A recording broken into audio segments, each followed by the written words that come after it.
Hi Vlogalogue, I am Katrina. About a month ago I picked up my little brother from kindergarten and he was really upset and he would not tell me why. We walked all the way back home, everything was fine, and just didn't want to tell me anything until suddenly he started yelling. He was so upset that we didn't own our home and was renting it instead because he said it was wasteful and that we would save money if we just owned our house and we just bought our house.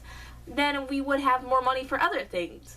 Like toys. Of course, my 6-year-old brother was entirely right, but we have no idea who told him that we would save money in the long term if we owned a house. In the long term, owning a house does save money, but that is the least interesting part of having a home. The topic this week is sort of set up in an economic context. What is a home? Is it worth having a home?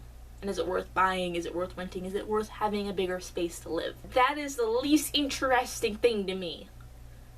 Because for me, owning a place or just signing a longer lease, that's a signal of intent. It's a statement that you're going to stay.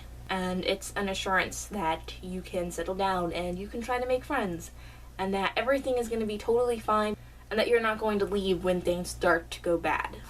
I moved around a lot as a kid, especially during my parents' divorce, and none of those places that I lived for that time ever really felt like a home. I never got to stay in a place more than a few months, and that really sucked because I did not stay in a school for more than 1 year until I was in high school. So I had kind of given up on trying to make friends.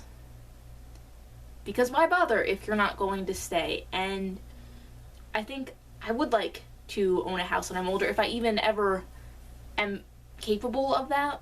I probably won't ever make enough money to own a house, and I'm kind of okay with that. You get used to being poor after you do it for a while. I would love to stay in a place for a really long time. I would like the safety and the security and the assurance that having a house symbolizes. I'd like to know that I'm staying, and I would like to choose to stay somewhere, which I have never done.